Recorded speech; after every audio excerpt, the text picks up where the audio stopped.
이스라엘 백성이 출애굽기 14장에 보시면 전생일을 통해서 아주 놀라운 경험을 하죠.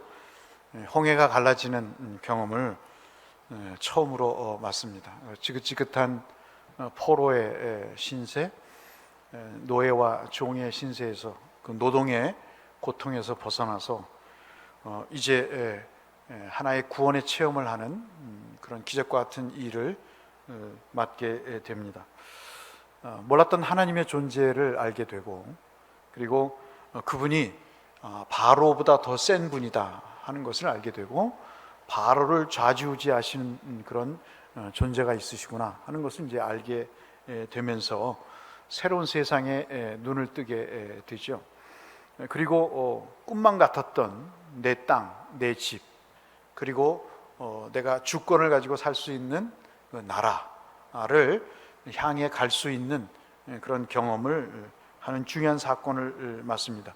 그래서 여러분, 오늘 본문이 기록된 말씀을 보시면 그 15장의 내용이 모세의 노래, 그 다음에 미리암의 노래, 그래가지고 그 출애굽을 한 사건에 대해서 모두가 다 찬송을 하고 기뻐 뛰면서 춤을 추면서 그렇게 하나님 앞에 영광을 돌리고 기쁨을 누리는 순간을 갖게 되죠. 모든 것이 이제 꿈만 같습니다. 우리도 월세방에 살다가 전세방에 들어갈 때 꿈만 같았고, 그리고 내 집을 한 칸이지만 그래도 마련하고 들어갈 때 얼마나 꿈만 같았습니까?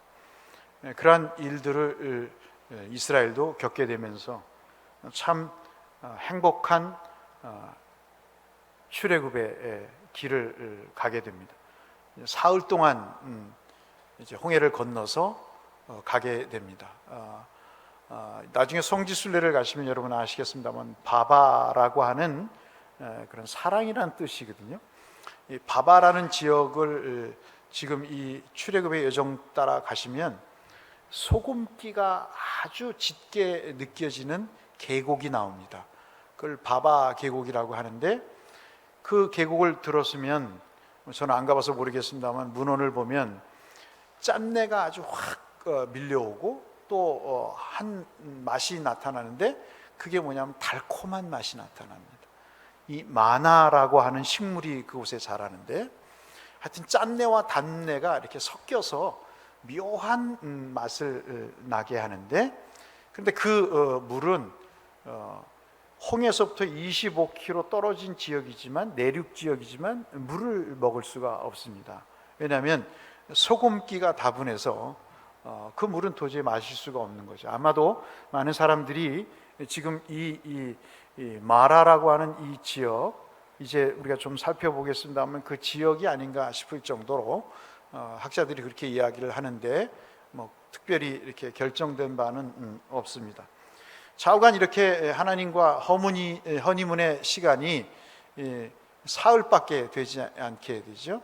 마라라는 곳에 도달해서 물을 먹고 싶었는데, 이제 물이 쓴물이 되자 이제 많은 사람들이 병에 걸리기도 하고 배탈이 나기도 하고, 그리고 또 상당수의 사람들은 여기서 우리를 죽게 하느냐 하면서 마실 물이 없다고 이제 모세를 이제 원망하게 됩니다. 오늘 말씀은 이제 그 말씀을 시작으로 하는 말씀입니다. 근데 아까 말씀드린 이 바바라고 하는 이 지역, 이 시간 우리가 마라라고 추정하는 이 지역에 마나라는 식물이 있는데, 그 마나라는 말은 우리가 여러분 잘 아시는 만나의 어원이 되는 단어거든요.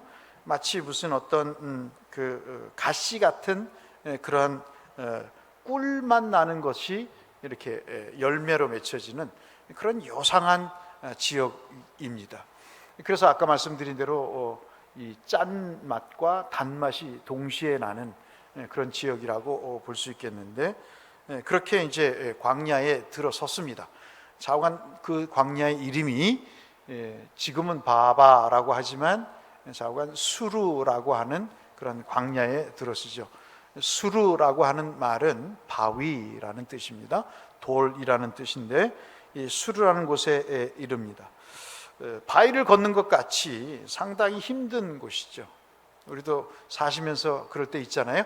아스팔트나 잔디밭을 이렇게 아주 푹신푹신하게 또는 평탄하게 걸을 때도 있지만 이 바위를 걷듯이 힘겹게 걸어가 넘어지기도 하는 그런 길이 있듯이 말이죠. 이 지역은 수르라는 지역, 즉 바위 지역이라서 물이 없습니다. 물이 없기 때문에 역시 이스라엘 백성들도 출애굽해서 그렇게 하나님의 놀라운 기적과 은혜를 체험하고 찬송하고 춤을 추다가 물이 없게 되자 이제 심각한 도전을 받게 되죠. 그래서 수르 과정을 통해서 백성들이 하나님을 의지했던 마음이 이제 바닥이 납니다. 사람은 그런 것 같아요. 뭔가 채워지면 기쁘지만 그 채워진 것이 이제 고갈이 되거나 또는 없어지면 역시 사람의 본성은 이렇게 원망하고 그렇게 불평하는 것 같습니다. 그 백성이 하나님을 의지했던 그 놀라운 신비적인 체험을 언제 그랬냐는 듯이 나한테 왜 이러냐고 이제 항변을 하게 되죠. 어떤 사람들에게는 오전에도 말씀드렸다시피 이런 고난을 통해서 뭔가 이렇게 비워가는 걸 통해서 하나님으로 채우기를 바라는 그런 하나님의 큰 뜻을 또 갖고 그렇게 어려움을 주시기도 하잖아요. 그렇게 갈급하면 얼마나 인생에 물이라고 하는 생명수가 중요한가도 우리가 알게 되고, 또 사람이 꼭 꽃밭만 걷는 것이 아니고 이 바위밭도 걸어가면서 그 바위 속에서 얻어지는 꽃밭을 걸을 때 느끼지 못했던 것도 느끼게 되는, 깨닫게 되는 그러한 일들을 이제 하게 됩니다. 어제도 말씀드렸다시피 자신을 의지하며 살았던, 어떤 건강을 의지하며 살았던 사람들에게 있어서 건강이 또 잃어버렸을 때 건강의 그 고마움, 감사도 그때 또 발견하게 되죠. 자신의 일에 능력 있는 사람들이 직장을 실직했을 때 정말 쥐꼬리만한 월급을 받는다고 불평했다가도 그 직장이 얼마나 고마웠던가 하는 것도 그 직장을 잃어버렸을 때 또 알게 되는 그런 경험들을 우리가 체험하게 돼서, 확인하게 돼서, 사실 이 스르라고 하는 이 바위길은 탐탁치 않지만 그러나 오히려 그것이 더 주님을 의지하는 그런 좋은 계기가 되는데도 불구하고 역시 사람들은 홍해가 갈라지거나 구름기둥과 불기둥으로 인도하고 만나와 메추라기로 역사하시는 그 하나님 이면 속에 하나님이 또 다른 측면에서의 복을 주시는, 즉 어려움을 통해서 복된 삶을 주시는 그 내용은 그렇게 받아들이기가 쉽지 않은 것 같습니다. 아시다시피 마라를 만나서, 즉 쓰다, 괴롭다 하는 그 마라를 만나죠. 그것이 이제 23절, 24절의 이야기를 하십니다. 문제는 이제 물이 문제였던 것이죠. 요즘도 그 붉은 수돗물이 나와서 문제가 되지 않습니까? 서울에도 치욕적으로 붉은 물이 나와서 서울시장이 아주 신경을 곤두세우고 즉각 달려가서 그 조치를 취하고 그런 것을 우리가 보는데요. 우리가 상상할 수 없는 타는 목마름을 겪습니다. 그 목마름은 아시는 대로 이제 원망으로 나타나죠. 그런데 거기에서 운물을 발견을 합니다. 그 운물이 아시는 대로 먹지 못하는 물입니다. 이거는 우리가 도저히 용납할 수 없는 사항이죠. 이스라엘 백성들 도저히 그 쓴물을 먹을 수가 없는 것입니다. 앞서 말씀드린 대로 먹은 사람은 배탈이 나고 또는 여러 가지 알 수 없는 질병으로 쓰러져 고통을 호소하게 됩니다. 그런데 이 내용이 아시는 대로 사흘길 만에 벌어진 것입니다. 모든 10가지 재앙과 그리고 홍해를 갈라지는 일들, 이런 것들에 비하면 사실 그런 것들을 계속 생각한다면 이 쓴물을 발견한 그런 상황이라 할지라도 한 번쯤은 이러한 어려움을, 홍해가 갈라지는 그 사건도 경험했는데 뒤에는 애굽의 병사들이 전차를 타고 달려오고, 그리고 앞에는 넘실거리는 파도에 마치 삼킬 듯하게 이스라엘 백성들 앞에서 출렁이는 그 홍해가 지팡이 하나로 갈라지는 모습을 보면 사실 이 쓴 물을 경험하는 것은 사실 축에도 끼지 못하는 그런 일이 아니겠습니까? 그런데 사람의 기억이라고 하는 것은, 은혜에 대한 기억이라고 하는 것은 사흘을 못 가는 것 같아요. 그게 참 우리의 모습인 것 같습니다. 좌우간 이 큰 출애굽의 경험을 함에도 불구하고 하나님께서 살아계신다, 그리고 그 하나님 때문에 살 수 있었다, 그 하나님 때문에 내가 구원을 받았다 하는 그 경험에도 불구하고 사람들은 목말라 병들게 되죠. 그래서 물을 찾습니다. 물을 찾는 일이 그들에게 있어서는 필수적인 거고 반드시 또 구해야 될 내용입니다. 그런데 이제 그 물을 구하는 데 있어서 참 먼저 나온 현상이 뭔가를 우리가 좀 볼 필요가 있어요. 23절, 24절을 다시 한번 보시면 우리 같으면 어떻게 하죠? 기도할 거 아니겠습니까? 그렇죠? 기도할 거예요. 유건사님 그렇잖아요. 기도할 거예요. 물이 없습니다. 우리에게 은혜가 없습니다. 우리에게 은혜를 주세요. 물을 주세요. 남편이 속을 새기고 있는데, 근데 자녀가 이런 문제가 있는데 하나님께서 복을 주세요 라고 우리 같으면 작정을 하고 기도를 할 텐데, 참 사람이라는 게 그런가요? 23절 24절 보시면 온통 원망뿐입니다. 원망이 적당한 원망이 아니라 24절에 보시면 우리가 무엇을 마실까 하며 그렇게 원망을 합니다. 아마도 하나님이, 우리 같으면 하나님이 뭔가를 준비하셨을 것이다 하는 그런 기대감을 갖지 않습니까? 그런데 그 반응이 23절 24절에 두 가지 반응을 보여요. 백성들은 어떤 반응을 나타내냐면 원망이라는 반응을 나타냅니다. 뭐라고 얘기하냐면 애굽에서 구원해 냈는데 결국 우리를 여기서 목말라 죽이게 하려고 우리를 출애굽시켰느냐라고 원망을 합니다. 요즘으로 말하면 병 주고 약 주냐, 뭐 그런 의미가 되겠죠. 그런데 모세가 나타나는 반응이 있습니다. 오늘 제가 드리고자 하는 말씀의 핵심인데요. 24절 말씀을 한번 우리 같이 한번 읽어보실까요? 같이 읽겠습니다. 시작.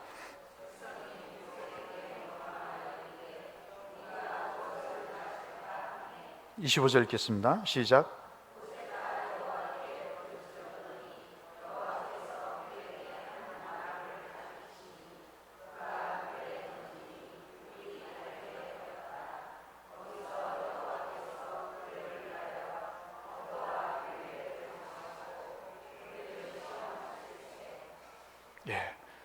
모세의 반응은 뭐였죠?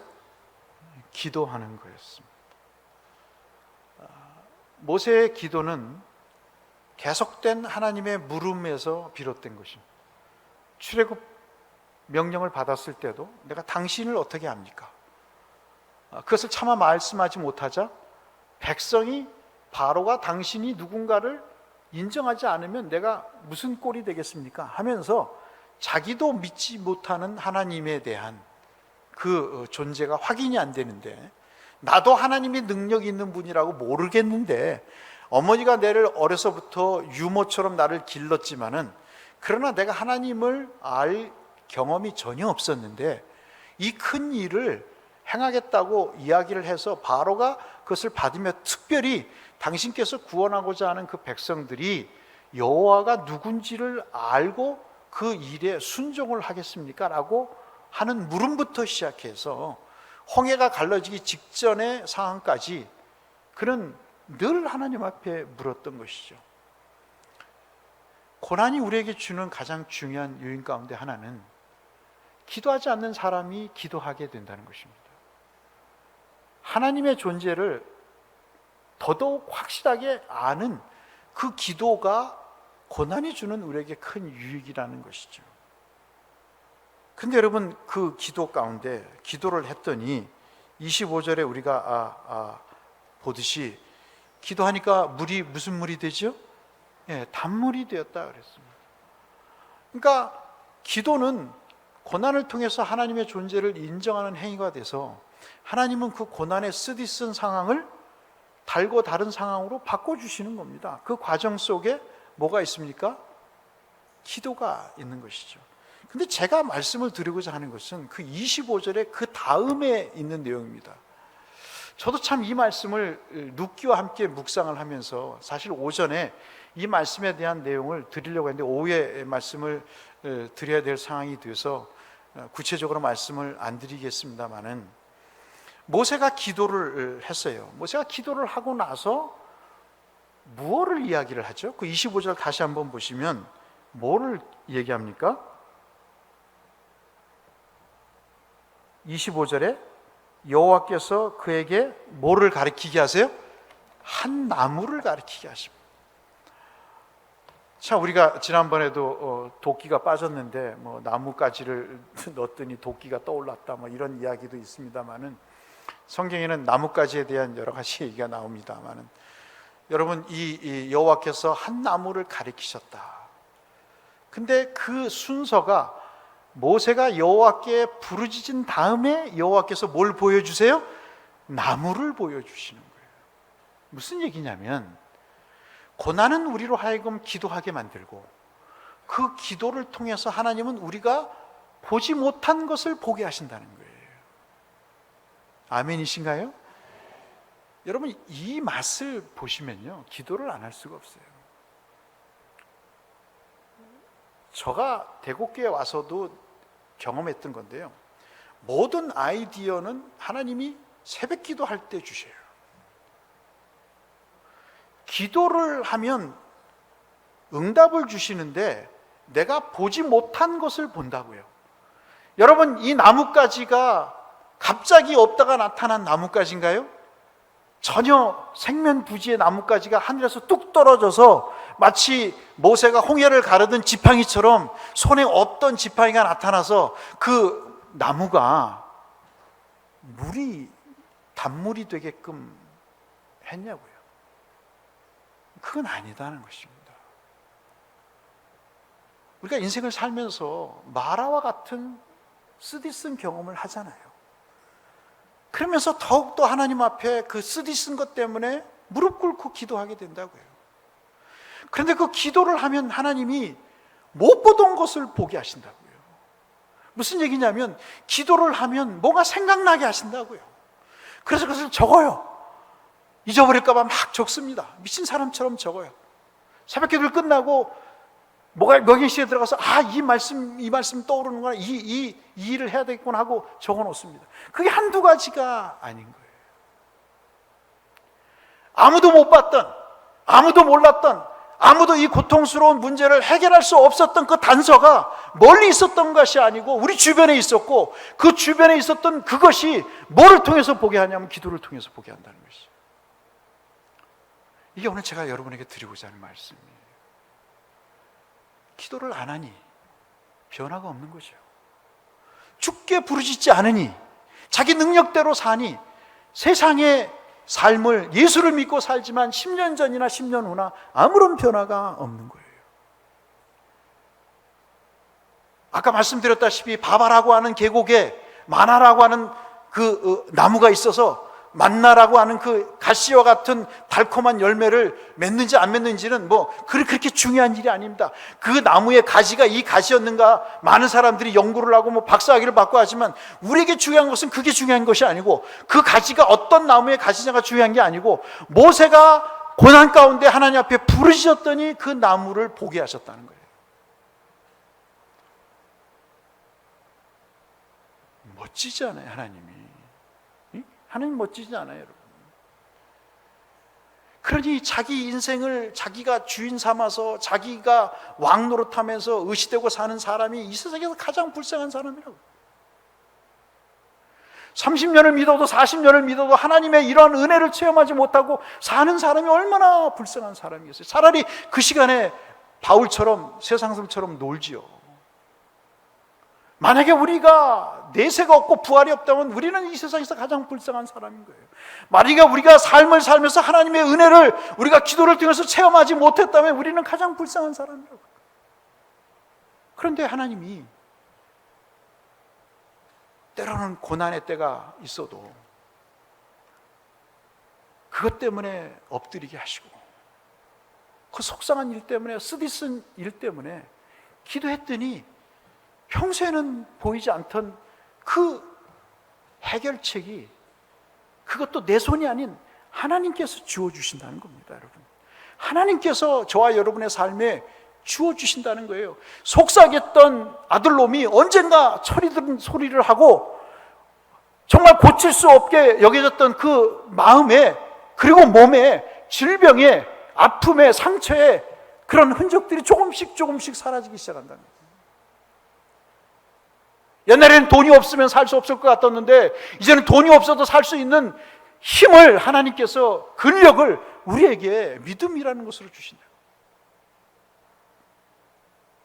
저 같은 경우에도 배우지 않으면 못 살겠다고 생각했던 사람이 배움이 전부가 아니라는 것을 알게 되고, 이 세상은 지식으로만 사는 게 아니라 하나님이 주시는 지혜가 아니면 살 수 없다고 하는 그 사실을 깨닫고, 그 지식이 불필요한 것은 아니지만 그러나 그 지식보다 더 소중한 하늘에서 내리시는 지혜가 있다고 생각해서 책을 보는 순간보다 하나님 앞에 기도하는 시간이 더 늘어나게 되는 이유는 바로 거기에 있다는 것이죠. 마라의 쓴물 앞에서 사람은 두 가지의 반응을 보이는 거죠. 위대하게 하나님 앞에 나아가는 사람이 있는 반면에 미련하고 우둔하게 원망하는 사람이 있다는 것입니다. 그것이 모세와 백성의 차이가 아닐까요? 그것이 지도자와 일반 성도의 차이가 아닐까요? 왜 우리를 직분자로 세우죠? 왜 우리를 장로로, 우리를 권사로, 우리를 집사로 세우죠? 월급을 더 주기 위해서? 행색을 하기 위해서? 천만의 말씀. 어떠한 어려움 속에서도, 어떠한 고난 속에서도 하나님이 그 쓰디쓴 맛을 주실 때에는 또 다른 기쁨을 주실 때와 다른 각도의 은혜가 분명히 그 속에 있기 때문에, 그 사실을 밤토를 까듯이 까서 그 하나님의 주시는 은혜의 실체를 경험하도록 하나님께서 우리에게 주시고자 우리를 직분자로 세우시는 거예요. 먼저 그 열매를 누가 누리도록요? 우리 직분자들이 누리도록. 무엇을 통해서요? 기도를 통해서.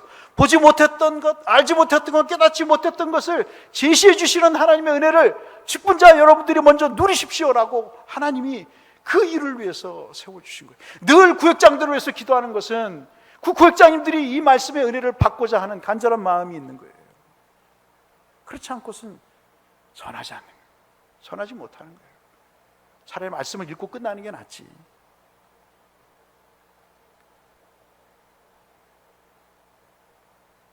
그런 거예요. 사랑하는 성도 여러분, 기도를 통해서 하나님이 제시해 주시는 해결책을 경험하시는 축복이 있기를 주의 이름으로 축원합니다. 이게 참 신기한 거예요. 부르짖어 기도가 난 다음에 하나님께서 주시는 그 내용들을 우리가 한번 보시죠. 기도한 다음에 떠오르는 지혜, 기도가 난 후에 만나게 하시는 사람, 기도한 이후에 깨닫게 되는 말씀. 그것은 누가 하시는 거죠? 성령께서 하시는 거예요. 그러니까 우리가 어려움을 겪을 때 너무 슬퍼할 필요가 없는 것입니다. 그 기도를 통해서 하나님을 만나게 하시기 때문에 그럽니다.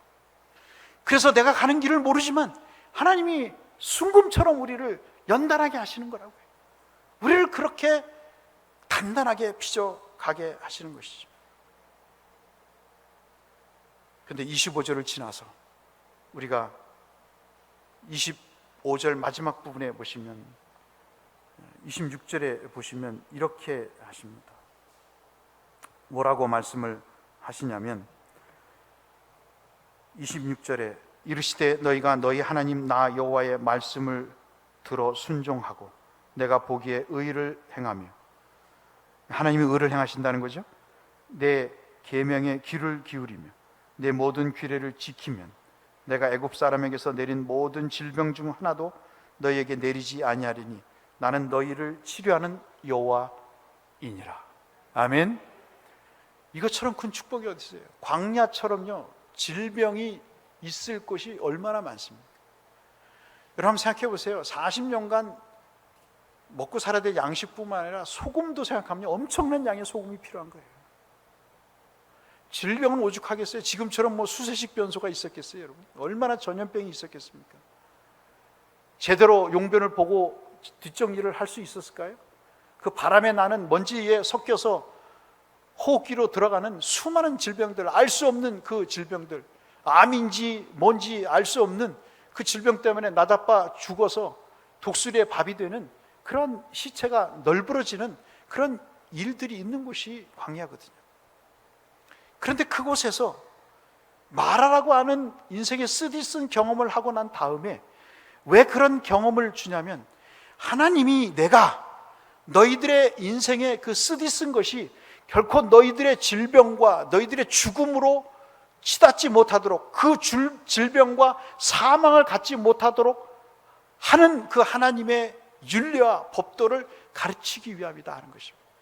즉 다시 말씀드리면, 고난이라고 하는 것은, 어려움이라고 하는 것은 우리에게 유익이 되는 것인데, 그 유익은 뭐냐면 철저하게 하나님이 나를 지켜주신다는 그 고난을 통해서 그 사실을 하나님이 확인시켜 주시기 위함이다 하는 것이죠. 이것이 고난 다음에 하나님이 보장하신 그런 약속입니다. 이것을 여러분 시험이라는 것으로 이야기를 하고 있습니다. 25절 마지막 절에 너희들을 테스트하신다는 거예요. 그러니까 우리가 할 일은 뭐죠?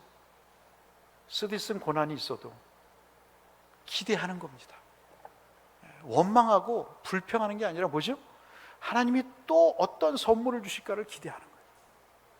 그것이 성도예요. 그러니까는 세상 사람들이 어떻게 할 수 없는 거예요. 예수 믿는 사람들은 죽여도 웃으면서 죽고 경제인 것을 빼앗아도 자족하며 살고 그러는 거예요.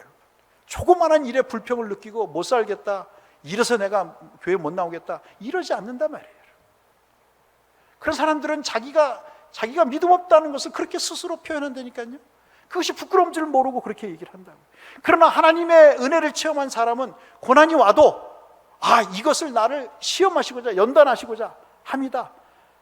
하나님이 내가 언제 하나님을 볼 수 있을까? 내가 오른쪽에 가면 하나님이 계실까? 왼쪽에 가면 하나님이 계실까? 하고 욥기 23장처럼 3절 4절 말씀처럼 그렇게 하나님을 찾아다닌다고요. 언제요? 어렵고 힘들 때 찾아다닌다고요. 이런 성도님들 되시기를 주의 이름으로 축복합니다. 그래서 우리의 신앙을 다시 한번 점검하게 되는 계기가 되는 것이죠.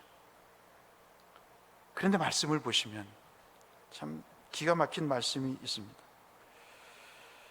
이 불평의 내용이 순종하지 않았기 때문이라는 거잖아요. 그래서 순종을 말씀하시는 거예요. 그런데 여러분 한번 보시면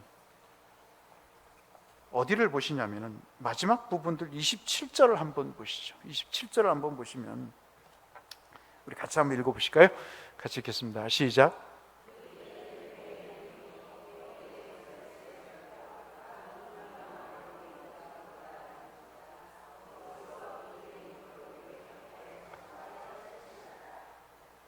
하나님이 마치 장난을 하시듯이 마라의 쓴물을 경험하시고 난 다음에 니들이 이 일을 통해서 순종을 배우기를 원한다, 나를 좀 철떡같이 믿었으면 좋겠다 하는 것을 너희들에게 훈련시키고자 이렇게 일을 진행해 가신다. 그러니 모든 질병에서 너를 고쳐줄 것이니 믿고 나를 따라와 달라 하는 말씀을 끝내시고 나서 얼마를 걸었는지 모르지만 문서에 보면 약 한 12km 정도? 어떤 분은 10km라고 얘기를 해요. 그 마라의 지역에서 10km 또는 12km 떨어진 곳에 어디에 지명이 나오죠? 무슨 지명이 나오죠? 엘림이라고 하는 지명이 나옵니다. 그 엘림이라고 하는 지명이 구체적으로 또 설명을 해줘요. 아주 친절한 성경의 저자가 설명을 해줍니다. 모세가 기록했다면 모세께서 이렇게 기록을 하시는 거죠. 거기에 물이 몇 개 있어요? 샘이 12개 있습니다. 12개. 몇 개 있습니까? 12개 있어요. 이스라엘이 충분히 필요한 12개는 12개의 숫자를 의미하지만 12지파가 먹을 수 있는, 모든 이스라엘 백성들이 먹을 수 있는 충분한 양의 물이 있다는 얘기 아니겠습니까? 그 다음에 뭐가 또 있습니까? 종려나무가 있어요. 원래 이 말은 우리가 상록수 아시죠? 상록수, 그런 나무에 해당되는 나무. 엄청 큰 나무가 몇 그루 있습니까? 예, 79루가 있는 거예요. 사막에 바위가 투성이었는데 그 바위에 광야, 수르 광야를 지나서 약 10km를 가니까 뭐가 있습니까? 엘림이 있는데 엘림에 뭐가 있어요? 12개의 샘과 79루에 뭐가 있습니까? 아름드리 나무가 있는 거예요. 인생을 쉴 수 있는. 사람이 얼마나 조급한지, 사람이 얼마나 충족되지 않으면 그렇게 조속으로 손바닥을 뒤집는 간사한 사람인지, 그런 은혜를 체험하고도 한 번에 마라의 쓴물로 인해 원망하는 그 백성을 이끌고 가시는, 속 터지시는 주님을 우리가 상상할 수 있잖아요. 그 이스라엘의 속 터지는 모습 속에서 또 우리의 모습도 보지 않습니까? 그래도 그 주님은 끝까지 그 백성을 어디로 인도하세요? 엘림으로 인도하시는 거예요. 즉 우리를 쉴 수 있는 곳으로 인도하신다. 우리의 연약함을 체류하신다 그러잖아요. 우리의 연약함을 구체적으로 하신다. 아주 피부적으로 느끼신다는 말씀이거든요. 우리의 연약함과 나약함, 우리의 육신의 문제뿐만 아니라 우리 영혼까지 그 연약함을 아시는 주님께서 엘림의 자리를 마련해 놓고 계신다고요. 그러면 내가 엘림을 알았으면 내가 마라에서 투정을 안 하죠. 이렇게 말하는 사람은 할 말이 없는 거예요. 어떻게 말해야 됩니까? 마라가 있어도, 인생을 걸어갈 때 마라가 있어도, 하나님 바위길이 있어도 하나님께서 이것을 통해서도 내게 은혜를 주실 것입니다. 이 일을 통해서 기도하게 하시고 보지 못했던 하나님의 은혜를 보게 하실 것입니다. 그리고 이 지친 몸과 영혼을 엘림이라는 곳에서 쉬게 하실 그 순간도 하나님께서 주실 것입니다. 그러니 나는 잘 될 때든 못날 때든, 내가 쓰디쓴 인생을 경험하든, 내가 엘림과 같은 하나님의 형통의 길을 내가 체험을 하든, 하나님은 내게 신실하신 분이실 것입니다. 이게 능력이라고요. 이게 제가 자녀들에게, 제 애들의 4명에게 입이 닳도록 얘기하는 겁니다. 이렇게 가르친 부모가 없어요. 이론입니까?